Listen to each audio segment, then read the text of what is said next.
guess who came to say hello? Milo, come on up. Milo. Big ass cat. Oh, hi, buddy. Why are you picking me up?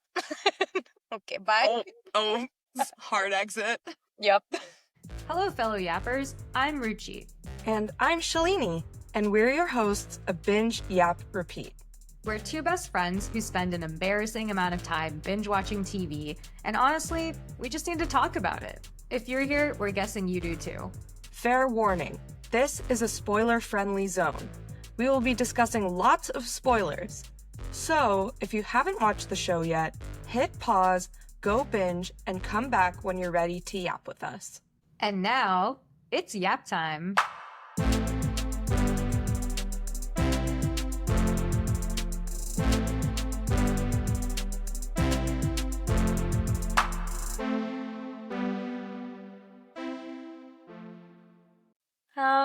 Hi everyone. Hi. Hi. So dumb. Well, so it begins. I guess I can give a life update. Currently recording this from Florida, which is part 2 of my move from New York to the Bay. I've gone from New York to Austin and then Austin to Florida, so I'm going in the wrong direction. Oh no. She doubled her distance to the bay. Yeah, it's been good though. I got in yesterday, last night, and my flight was super delayed. So I ended up going to bed at like 2 a.m. And my parents went to bed at 2 a.m. too. They go to bed at like 10. They're like me. Yeah, exactly. But it's good. I'm having chai. Nice. Cool. Cool. I guess before we get started, okay, so today we're going to talk about Love, Death, and Robots, but I think we have I don't know about if we have oopsie doopsies, but we have funsy onesies, right? Yes, I have one funsy onesie that I wanted to talk about. Basically, so in our sirens episode, we were talking about how historically sirens are this half bird, half woman creature. And we were talking about them. And then as I was thinking about it, I realized that, do you remember Velas from Harry Potter?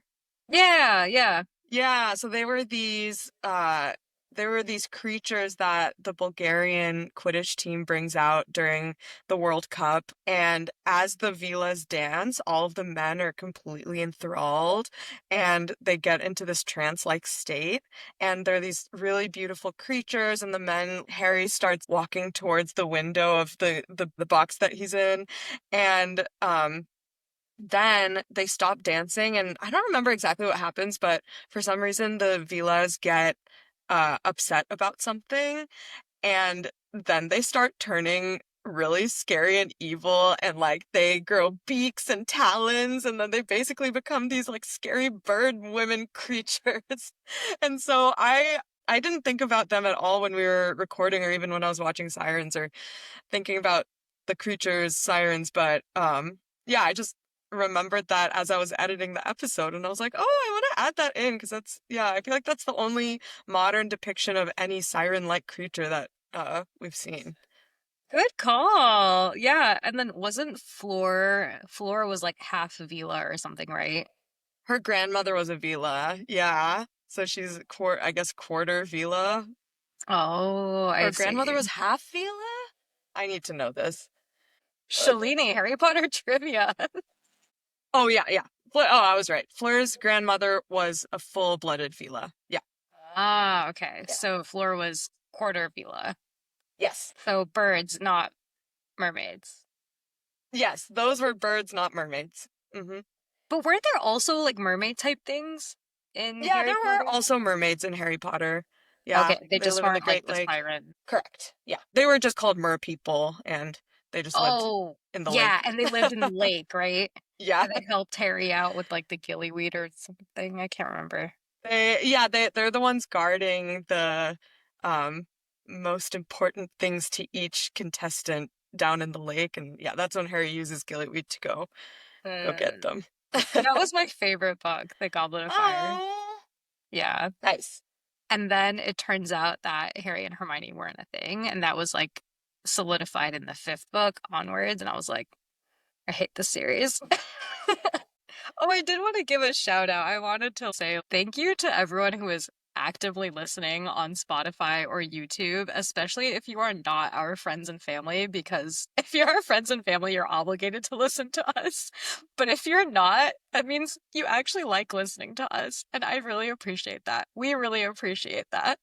Yeah, it means the world to us. Please, if you can, if you are listening, if you can comment or DM us on Instagram or something, and give us feedback or just share that you're listening. It would mean so much to us, and we're so glad that we can reach people more than just the people we know in our lives. Yeah, every time we get like a YouTube comment from someone random who's like, "Oh, I listened to the whole thing. Like this was really nice. Like good job, ladies." It really means so much to us. So thank you so much for commenting and supporting us. Yeah. Yeah. Okay. Well, should we talk about Love, Death and Robots Volume 4? We've put it off long enough. Oh my God. Okay, so I am so curious to see how this episode will turn out. But yeah, let's let's do it.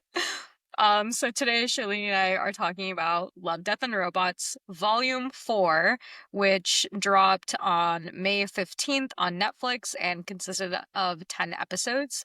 So overall, Love, Death and Robots is essentially a collection of animated short stories that span several genres, including science fiction, fantasy, horror, and comedy.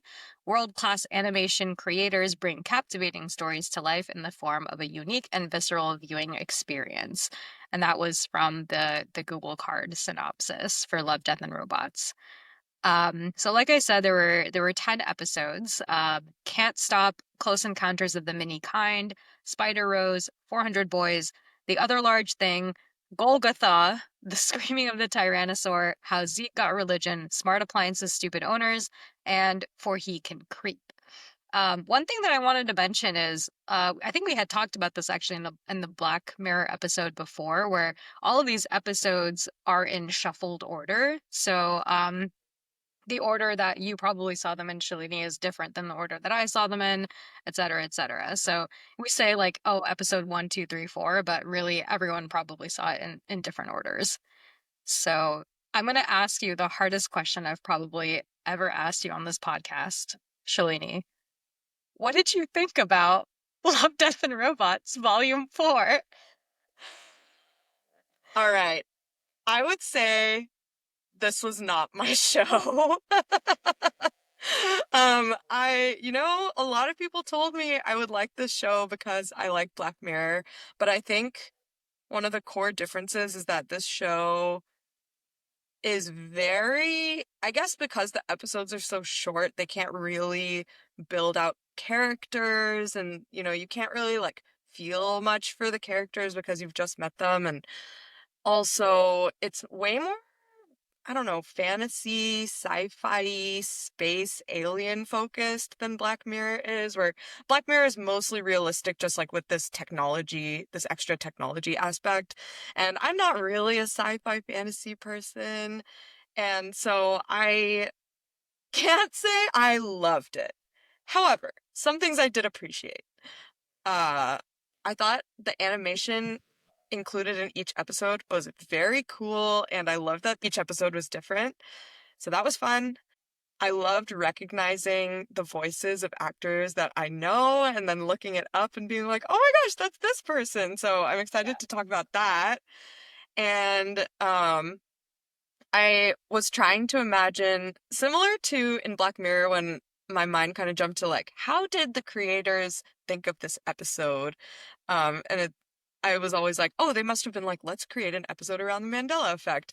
I was trying to think, how did the creators of this show decide to make this show? And my guess was, I don't know if this is true or if it's been confirmed anywhere, but my guess was that some animators were just playing around with animation styles and created some mock-up scenes of, oh, look how we can build out this world in this animation style. And then at one point they were like, should we just make a little show about this? And then they just turned it into episodes.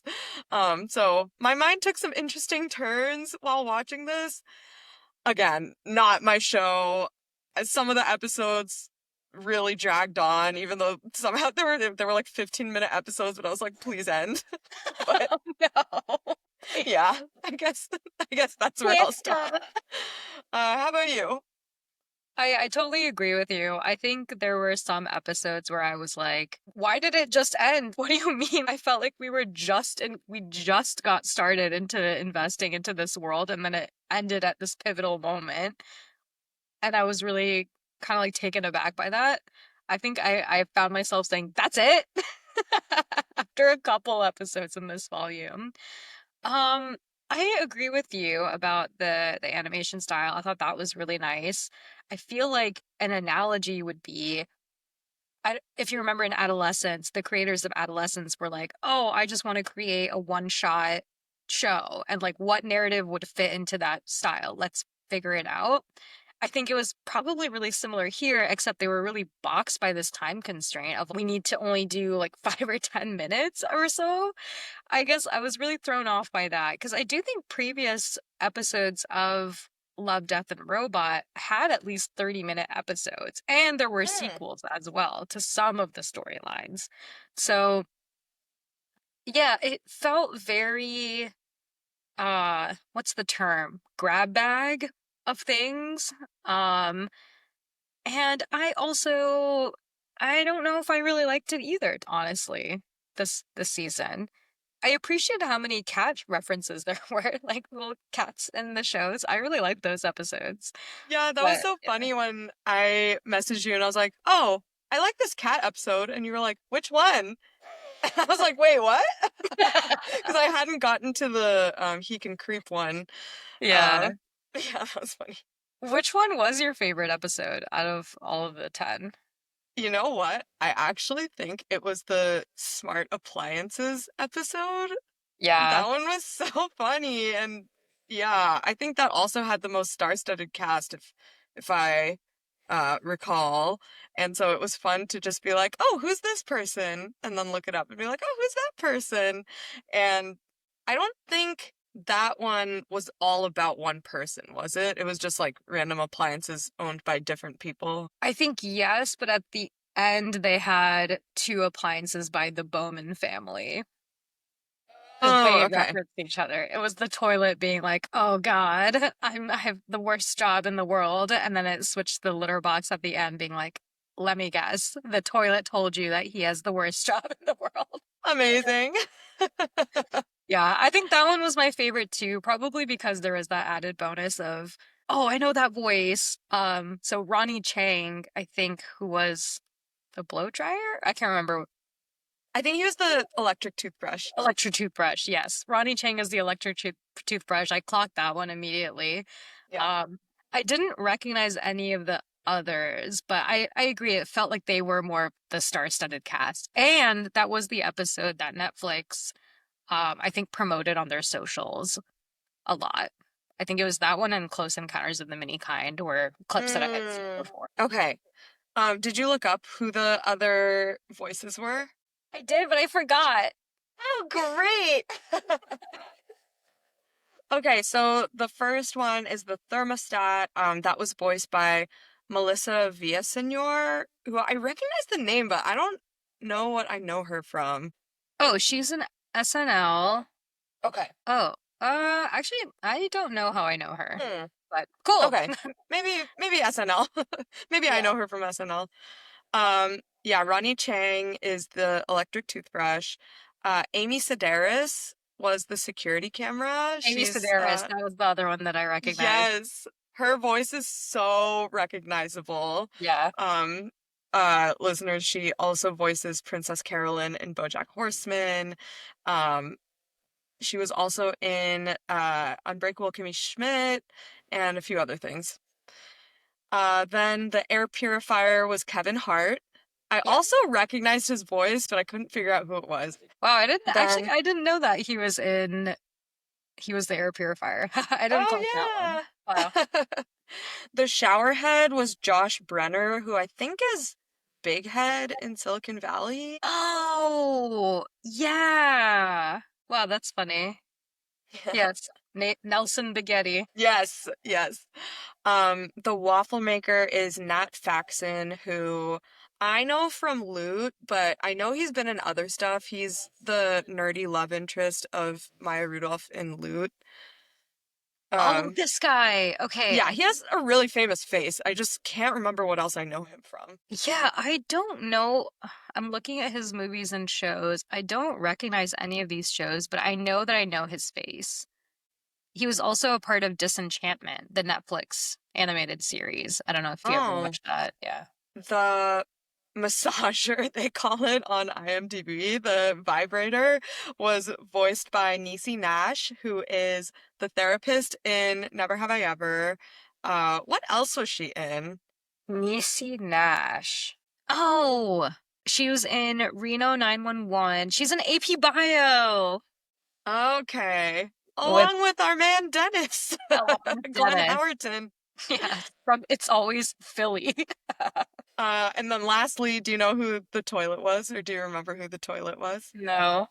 It's Brett Goldstein, who plays Roy in Ted Lasso. Oh, wow. I love that guy. Me too. Oh, Roy Kent. Roy Kent. Oh, yeah. Wow. What a star-studded cast. I know, it was crazy. And I thought, like, I loved the little, like, shtick of the just telling a story of a human through its appliances. Yeah, Yeah. that was really funny. And just the toilet being like, how, like, why are we all intelligent? Like, was there a need? Why am I connected? Please remove my intelligence. I don't want to know what's happening. Also, the waffle maker being like, I've been here for years now. I'm gonna die a waffle virgin. How real is that? So real. I was like, I'm pretty sure my parents have a waffle iron that looks like that. That has also never been used. Yup. Sounds about right. Sounds about right. Well, okay, yeah, so maybe that was the one saving episode for this season. Yeah. I guess the what was this episode? The first one with the cat, the other large thing. I kind of liked that one too. It was a fun premise of, the world from a cat's point of view, and Mhm. kind of that theory that every cat is trying to take over the world.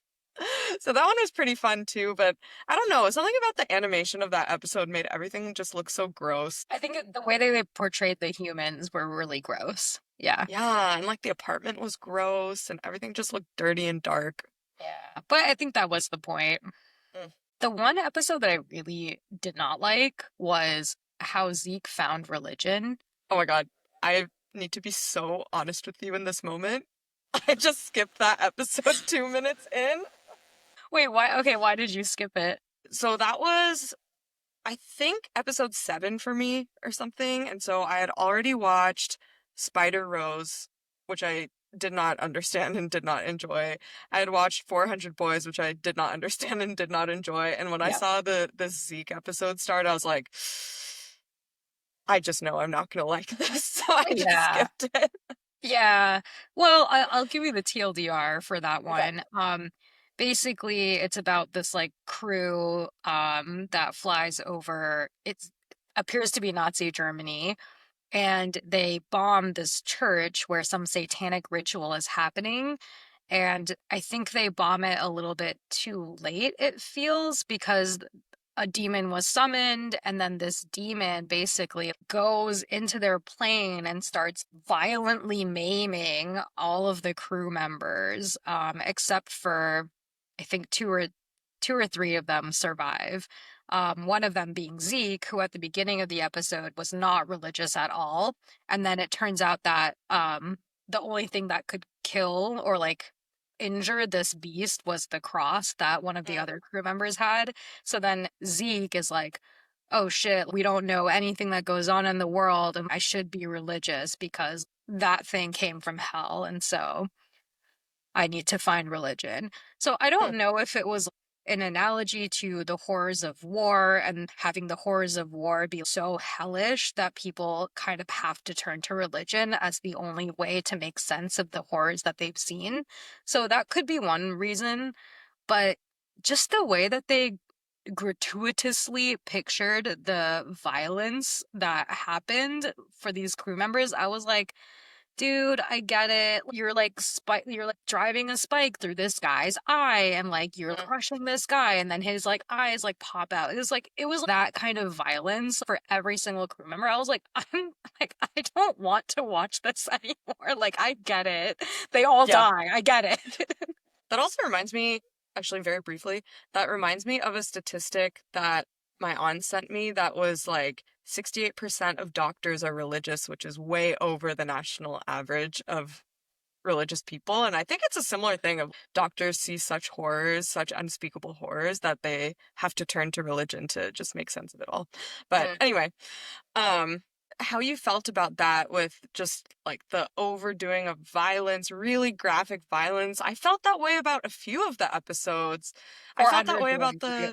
yeah, 400 Boys, and I felt that way about the Tyrannosaur episode. Oh, yes. Yeah. It was so graphic, like showing them piercing the eye of a Tyrannosaurus rex, or sorry, of a Triceratops, and you know, chunking of flesh, and yeah, I was like, Yeah. no, I don't need And that was this. actually How Zeke Found Religion was like the third one that I saw. So actually started out with 400 Boys, and Mm, then I think the second episode was the Tyrannosaurus Rex one.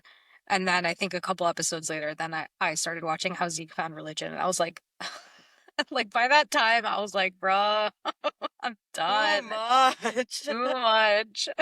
Just give me more Okay. cats. Yeah. Okay, that's funny. When I was watching this, I forgot that it's shown in a different order to everyone. So my first episode was the Red Hot Chili Peppers concert, and Oh, I thought that was, when I watched it, I thought that was meant to be an introduction to the season because literally nothing happens in that episode. They just play the song. There's no story. It's just like an animated remake of an iconic concert of the Red Hot, or an iconic performance that the Red Hot Chili Peppers did in real life. And so, yeah, I knew that it was only 6 minutes long, and then 3 or 4 minutes in, I was like, oh, so like nothing's gonna happen? And then nothing did. okay, yeah. I think we talked about my favorite. We talked about my least favorite. I think Can't Stop was like, huh? Like, what? Is someone just a huge fan of the Red Hot Chili Peppers that they're like, you know what would be sick, bro? Like, Yeah. let's do everything, but everything is the same. We're gonna animate your concert, but you guys are gonna be puppets. Yeah. Yeah, someone really did that. Yeah. Actually, I want to look up that performance and see if the puppet animation matched the. Obviously, some things couldn't have been done for real because they were like flying and stuff, but um, okay. Yeah, I mean, I did like how they incorporated some of the puppet stuff into the episode. Like, there was one guy that actually caught on fire and like burned his strings. I was like, it's, Oh, yeah. it's like that's devastating. What the heck? They just kept rocking, kept going on with their concert. I Kept was like, going. okay, we're not gonna acknowledge that. Doesn't stop the puppets. Can't stop, won't stop. Well, okay, I think it was the Slane Castle, Ireland one. I think it's a little different. Okay, in the real version, the guitar player has like a skeleton shirt and skeleton suit on. Did that happen I in don't the? remember if I saw that. I mean, Okay, they did change outfits like many times that's true. at the That's true. end. Main singer is shirtless with red pants on. I think that was there in the beginning. Okay. Yeah. Okay, cool. All right, well that's cool. I actually never knew what the Red Hot Chili Peppers look like, and it looks like they got it like the faces at least they got pretty accurate. Nice. I Yeah, do that's cool. remember. I do. I think I do remember like looking up the bass player. Isn't he pretty famous? I mean, they're all pretty famous, but I Uh, think his name is like Flea or something. Yeah, Flea? Flea. I don't know why I know the bassist of the Red Hot Chili Peppers, but I do know the bassist. And Very impressive. yeah, I think maybe some like trivia questions or something. But I think out of everyone, he's the most famous, maybe because he looks interesting. Oh, Yep. anyone listening to this episode is gonna be like, these guys suck. They're just insulting everything and everyone in this show. We're sorry, listeners. We're sorry. We try. I think I think if I were a mega fan of the Red Hot Chili Peppers, and I also was a mega fan of Love, Death, and Robots, I would have been like, this episode went so hard. But because I only have tangible, like positive, like very mildly positive feelings towards both of these things, I'm like, sure. I guess that is something like everyone has free will. If you wanted to create a puppet concert of the Red Hot Chili Peppers, you can do that. They really showed that they can. Yep. Yeah. Yep. This whole season was an exercise of free will. Yeah, that's literally exactly what I was thinking. I was like, yeah, they must have just been like experimenting and they're like, sure, let's do it. Because we can. Because we can. Yeah. Yeah. Will you be watching the next season or the next volume of Love, Death, and Robots? No. During Fair enough. episode 3, which was Spider Rose, I think that's when I messaged you and I was like, I think I hate this show. Okay, I didn't think Spider Rose was that bad. I mean, so with Spider Rose, I was like, okay, so the ending was like this pet just kills you and Yeah, takes but then your when it was form. reborn, it kind of looked like her, right? Yeah. So I was wondering, well, because when it ate the roaches, it kind of got like wings. Roachy. Yeah. It's pronounced Ruchi, Creature plus cockroach equals Ruchi. according to autocorrect. Okay, yeah. Wait, so what part of Spider Rose were you just like, oh, I hate this? Just like every time she left and like floated back up to somewhere and like injected her head with something, I was like, I was like, what the fuck am I watching? She has PTSD, Shalini. You've never just wanted to inject something Oh my in the god. nubbin on your temple. No, I just couldn't. The one saving grace about that episode was that the creature was kind of cute. But then Yeah. it ate her. So. Yeah, it was very Stitch-like. Yeah, it was very Stitch-like. Oh, speaking of which, I'm about to go see Lilo and Stitch later. Hey, how fun. Yeah. Yeah. Well, glad we talked. Okay, are there any other episodes I wanted to talk about? Yeah, let me see. Uh, I also didn't really understand Screaming of the Tyrannosaur. I guess it was another one of like Eat the Rich. Oh, yeah. fun fact on that. The host of Screaming of the Tyrannosaur, I was like, that guy looks like Mr. Beast. It sounds like Mr. Beast too. And then I think it is Mr. Beast. Oh, that's cool. Remember, Yeah, and the you're like, oh, host. we should look at what Mr. Beast does. And I was like, who? You're like the biggest YouTuber in the world. Yeah. He, Oops. he is I think he is now the only billionaire under 30 to not have inherited his wealth. Yeah. Wow. He's under 30? Wow. Impressive. Yeah. I think he might be like 28. Born Damn. 1998. So 27. Wow. So impressive. Good for you, Mr. Beast. Yeah. All right. My last thing that I wanted to talk about in For He Can Creep, did you recognize the voice of the man who was writing stuff on the walls? The poet? Yeah, the poet. No, who is it? It's Professor Slughorn. What do I do with that information? Sorry, it's the man who plays. Let me find his name. Okay, I don't know why I thought everyone recognizes his voice. So disappointed with that answer. So his name is Jim Broadbent. He plays Professor Slughorn in Harry Potter. He also plays a character in Game of Thrones, which I'm forgetting who exactly he was in Game of Thrones. When Sam Tully goes to the old city and like studies under this old guy, you know? Who are you talking about? Who is Have you Sam Tully? Sam, Jon Snow's friend.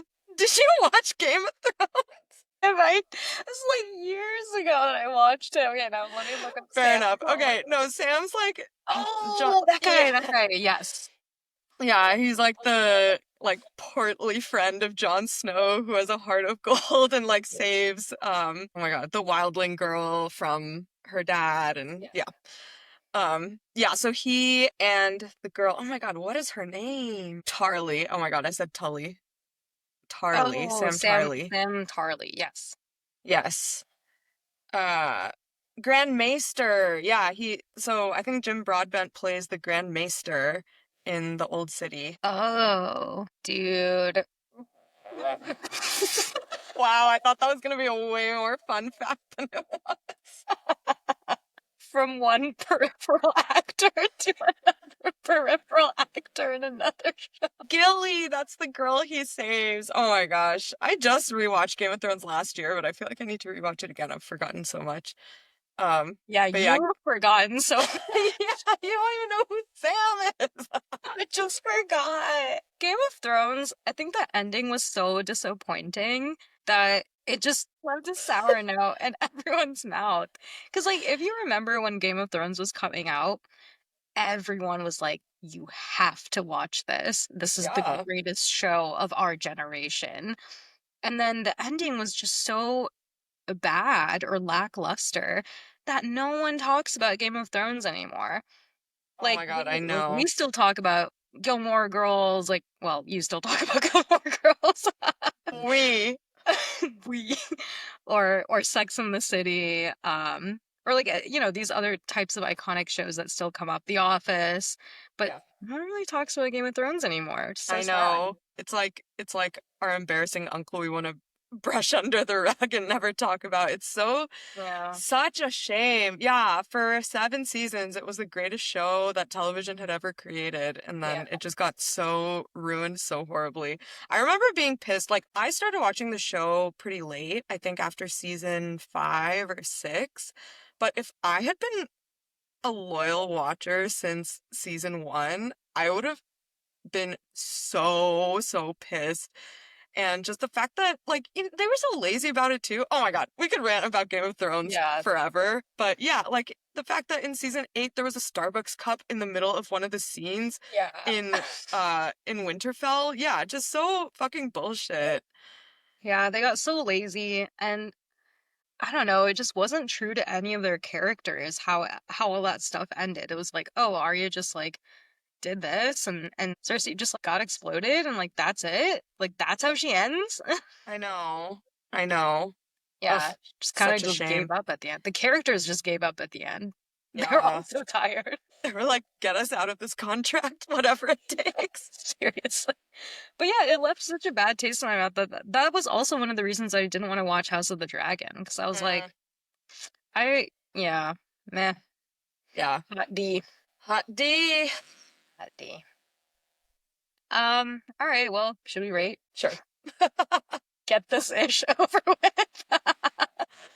I think I would give this show a 3 out of 10. Like, it gets 3 points because the animation was really cool. And yeah, that's about it. Yeah. I feel the same way. I think I would give overall the season as a whole together 3 out of 10. There were definitely some episodes that I liked more than that, and there were some episodes that I liked less than that. Yup. Yeah, so yeah, I guess overall 3 out of 10. I will say though, I probably will still watch Volume 5 because I think it is enough of a teaser, or they had enough of a teaser this season that I would want to see more of that world. And maybe in Volume 5 they would do a sequel of some of them. like they've done in Okay. the past. But we'll see. I'll I probably would still require watch it. you to remember what happened this season and or rewatch. Rewatching a 10-minute episode, I can crush that for my morning coffee, you know? All right. Easy. Um, Cool. cool. Binge in progress time. Binge in progress. Oh my gosh, what have I watched? Oh, I can start. I started a Okay. new show on the plane. It's called Forever, and it's on Netflix. The Netflix synopsis was something like just a Black Gen Z story, is what it said. Yeah. Interesting. Maybe let me actually come up find it so I don't say anything bad or intentionally give away spoilers. Okay, so premise: reunited as teens, two childhood friends fall deeply in love, experiencing the joy and heartache of a first romance. So, Okay. yeah. How's it going Um, so far? it's pretty good. I think we had kind of talked about it with one of our friends. I think our sister had watched it, and then Sarah also had watched it or was in the in the process of watching it. I can see what Anju means. I think she said that she thought that they were kind of not good actors. Yeah. Yeah, I can kind of see that definitely in the beginning. I felt like they caught feelings for each other really quickly, and they kind Mm. of talked about it, but even the interactions that we saw, it was like, what? So I think that was a little bit required suspension of disbelief. But so far it's pretty good. It's very like up and down emotionally, and I think the reason why I'm not super invested in it is that I normally hate situations in TV shows where everything is kind of just like a misunderstanding, or like Mm. the main conflict is because of a misunderstanding or a And you're like, miscommunication. just communicate. Yeah, exactly. I'm Yeah. like, just be honest with your feelings and talk to the other person. And like, that's how you get through this conflict.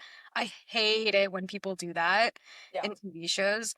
I think it's intentional because they're supposed to be in high school and they're still figuring out how to communicate and all of these things. But I found that part a little irritating. Okay. But I'm still watching it, so hopefully it clears up soon. Okay, nice.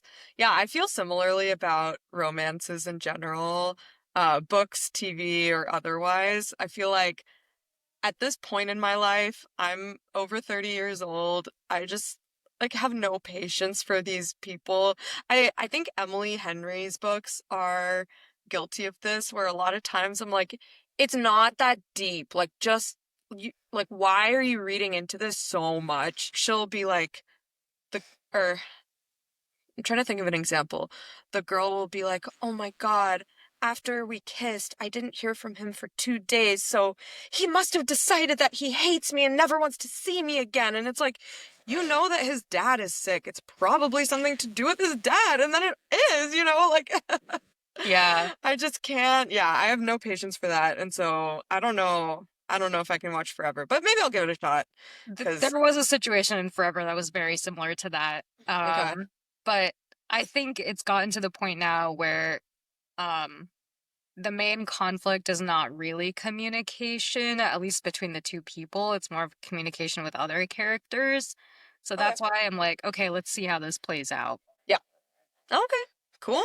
I think the only show besides the ones we've been watching for this podcast that I've watched recently is my sister and I are rewatching Parks and Rec, Oh, which I always love doing. And right now we're on season 6. I just watched the episode where uh, oh yeah, it's the very beginning of season 6 when Leslie's about to get recalled and Tom finds out that the person that's copying his business is John Ralphio and Mona Lisa's dad, Dr. yeah. Saperstein.